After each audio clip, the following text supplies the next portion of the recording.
Et tout de suite, on va parler de la rencontre Cameroun-Kenya qui se tient ce jour du côté du stade Amadou Ahidjo à 17h, début de la rencontre 17h. Et on parle donc de la conférence de presse, après celle bien sûr de l'équipe des Lions Indomptables, la conférence de presse de l'équipe kenyane. Je Conférence crois de... que lors de la conférence de presse avec le sélectionneur ou l'entraîneur sélectionneur de Lyon Indomptable, il a fait quelques déclarations. Genre, il est là pour aider les Camerounais et il est donc fatigué qu'on l'insulte tous les jours.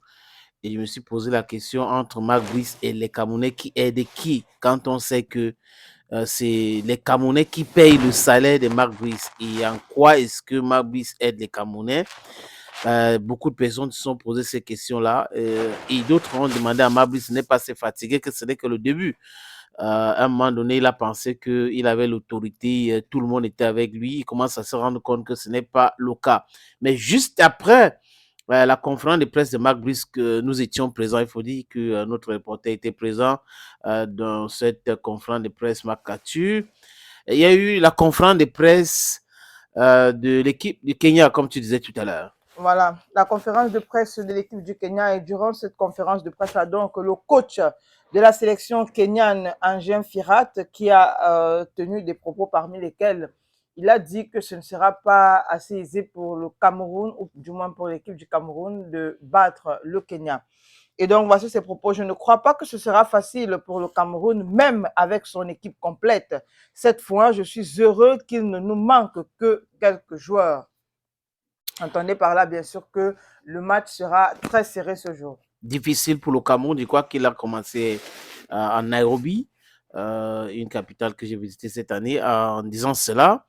Il ne faut pas que les Camerounais pensent que ça sera facile. Oui, c'est vrai, nous le disons ici, que beaucoup de pays se préparent, ils ont essayé d'arranger les fédérations à ce qui concerne le football. Le Kenya, oui, est connu pour l'athlétisme, mais le Kenya est en train de se préparer, le Kenya est en train de faire des merveilles à ce qui concerne son football. Donc, la fédération travaille, le gouvernement travaille. Et tous les pays sont en train de travailler pour avoir des équipes compétitives. Donc, les Lions Indomptables, ils sont des grands compétiteurs. Ils devraient savoir qu'il n'y a pas des petites nations de football, il n'y a pas de petites équipes. Parce que s'ils arrivent au stade en disant que nous sommes quand même le Cameroun, on joue contre le Kenya et le Kenya ne peut rien et tout ça, la surprise peut être terrible. Donc, il faut faire très, très attention.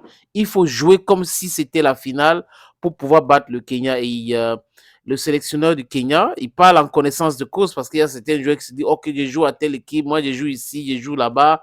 Quand je regarde l'équipe du Kenya en face, vraiment, il n'y a pas un foudre de guerre, il y a pas ceci. Mais même les joueurs locaux font des choses intéressant dans le football. Le capitaine, l'ancien star et capitaine de l'équipe nationale du Kenya avait dit aussi que le Cameroun devait faire très attention. Il ne faut pas minimiser les Kenyans, il faut faire très attention parce que le Kenya est venu au Cameroun pas pour jouer, mais pour aussi gagner cette rencontre. En ce qui concerne la poule du Cameroun, actuellement, là où nous parlons, c'est le Zimbabwe qui est en tête. Avec 5 points, le Cameroun a 4 points, le Kenya a 4 points. Donc, le Cameroun a le même point que le Kenya. Donc, il faut faire très attention avant d'affronter cette rencontre-là. Les poulains de Marc Brice devraient faire des choses comme il se doit. Bon, leur programme est déjà sorti pour la journée d'aujourd'hui. Ils prendront la route à 15h pour aller au stade Omisport Amadou Ahidjo de Yaoundé pour la rencontre contre les Harambee Stars du Kenya.